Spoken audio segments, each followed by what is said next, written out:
Assalamualaikum warahmatullahi wabarakatuh, sahabat semua. Berjumpa lagi dengan saya Zulhafiz.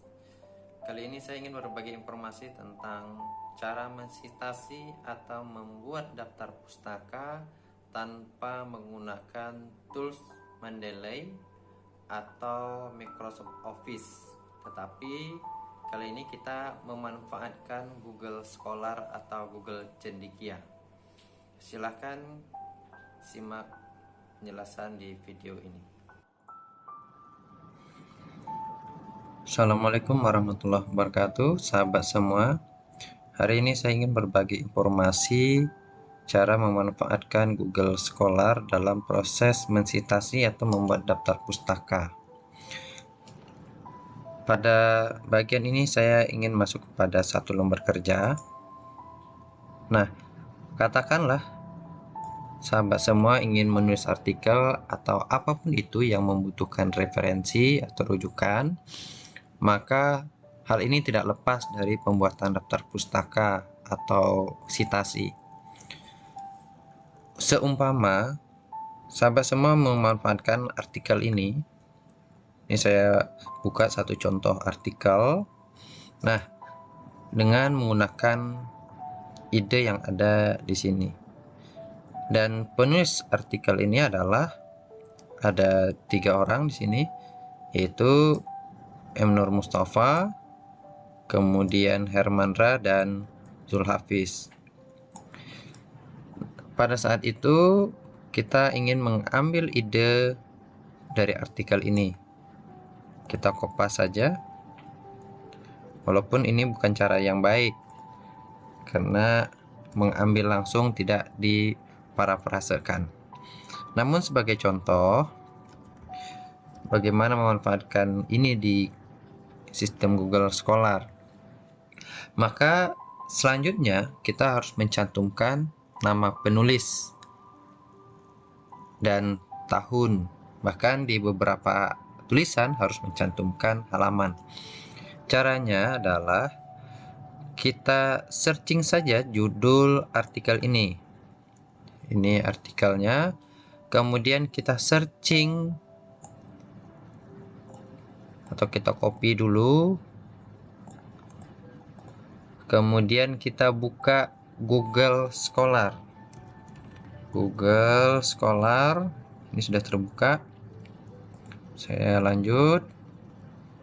Kemudian kita kopas saja di sini judul yang tadi.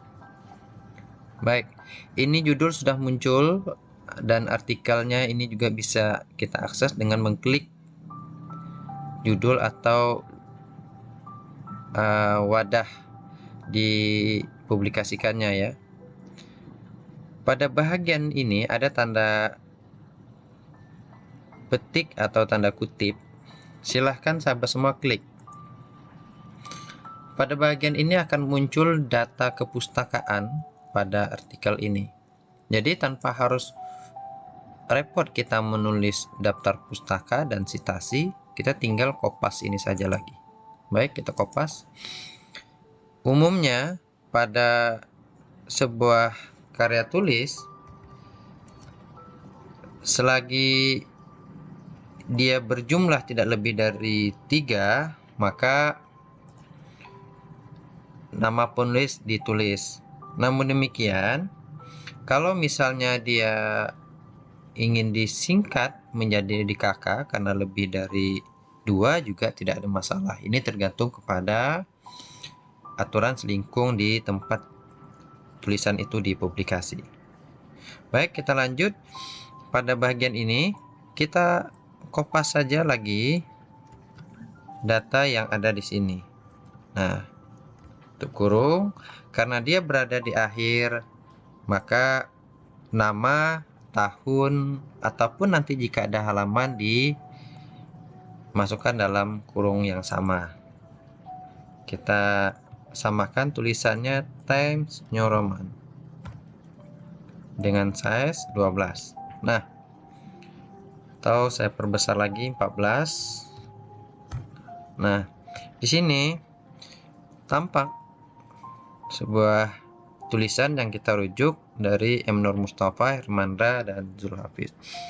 Karena menurut APA, di mana nama yang diambil itu adalah bagian akhir. Kalau misalnya di sini ada nama M. Nur Mustafa, maka cukup ditulis Mustafa saja. Jangan terbalik, sahabat semua. Ini Hermandra. Jadi namanya satu kata, maksud saya termasuk saya satu kata, maka cukup ditulis Zulhafiz dan Hermandra. Kemudian diakhiri dengan tahun, ditutup kurung. Sementara untuk daftar pustaka kita tidak lagi menulis ulang karena sudah tertata rapi oleh sistem Google Scholar. Dan Google Scholar akan membaca umumnya dari metadata yang ada dalam sebuah artikel atau karya yang dipublis. Nah, di sini ada H kemudian Z-nya. Ini muncul disebabkan nama pada saat submit, pada saat kita masukkan ke dalam metadata itu ada last, middle, dan first gitu ya. Maka harus diisi, wajib diisi yaitu last dan first. Jadi nama akhir dan nama awal, pangkal atau pertama itu kira-kira. Sementara kalau middle ini opsi, jadi boleh diisi, boleh tidak. Kalau namanya ada tiga kata, boleh diisi dengan middle. Lalu apakah ini perlu kita hilangkan? Hanya boleh dihilangkan, boleh tidak. Karena ini tidak akan mengganggu dalam tatanan penulisan. Ini justru kalau kita menggunakan pola seperti ini, maka akan membantu tulisan ini diindeks atau terdata proses citasinya atau citasinya maksud saya di Google Scholar. Itu kira-kira. Kemudian kalau misalnya kita ingin menambahkan satu bagian lagi, katakanlah kita ada lanjut, kita ambil saja satu bagian tulisan lagi yang kita rujuk. Saya coba buka lagi. Saya menggunakan tulisan ini. Nah, ini dia. Kemudian tulisan ini ditulis oleh M. Nur Mustafa, Hermandra, Zulhafiz, dan Rian Hidayat. Di mana tulisan ini juga kita pakai untuk menunjang artikel kita, tulisan kita. Saya coba mengambil atau mengkopas satu bagian di sini untuk sampel dalam proses penerapan citasi dengan menggunakan Google Scholar. Pada bagian conclusion ini kita copy paste saja. Nah, kita copy paste ya. Kemudian Times New Roman 14 ya. Nah, di sini juga memerlukan sumber dari mana tulisan itu diambil. Oleh sebab itu, kita juga dapat melakukan hal yang sama, yaitu silahkan copy paste judul yang ada di artikel ini dan kita masuk ke Google Scholar. Ini lanjutannya. Karena ini juga sudah terbuka waktu kita searching yang pertama, kita tinggal searching judulnya dengan mengkopas pada bagian atau kolom ini. Nah, kita tunggu. Nah, ini sudah muncul. Silahkan dengan mengklik ini. Nah, kita lihat di sini ada berbagai model. Ada MLA, PA, dan ISO 690. Dia punya ragam tersendiri dalam proses penulisan daftar pustaka. Perlu diingat, tadi kita sudah tahu bahwa penulisnya ini ada 4. sementara data di sini hanya ada 3. Itu sebabnya contoh artikel yang saya hadirkan di sini nama penulisnya lebih dari 1 dan nama penulisnya lebih dari 1 kata. Sehingga sahabat semua tahu bagaimana penulisan di citasi di bagian body note-nya. Nah, untuk selanjutnya copy paste saja ini kita masukkan ke lembar kerja kita. Kita enter. Nah, pada bagian ini kita harus sadar bahwa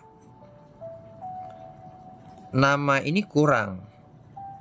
Nama ini ada 4 orang sebenarnya di artikel ini. Oleh sebab itu, sahabat semua harus tahu tata cara penulisan juga, sehingga kalau sewaktu-waktu tidak lengkap, kita bisa melengkapinya. Mana tahu namanya lebih dari 1 kata, kita tahu cara penulisannya. Ini M. Nur Mustafa, jadi dipendekkan menjadi Mustafa MN. Ini Rian Hidayat, jadi Hidayat R. Jadi nama terakhir yang ditulis, yang selainnya dipendekkan atau disingkat. Nah, karena ini tadi ada nama Hermandra dan Zulhafiz, kita tinggal mengkopas saja ini. Oke.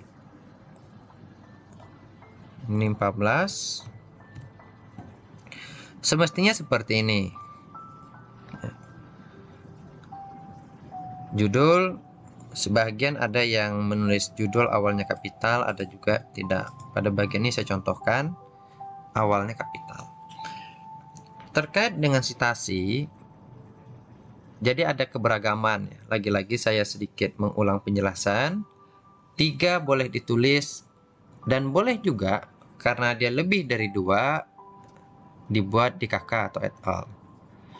Dan saya lebih cenderung menggunakan lebih dari 3 baru et al. Seperti ini. Lebih dari 3 itu 4 orang. Maka pada bagian citasi cukup mencantumkan Mustafa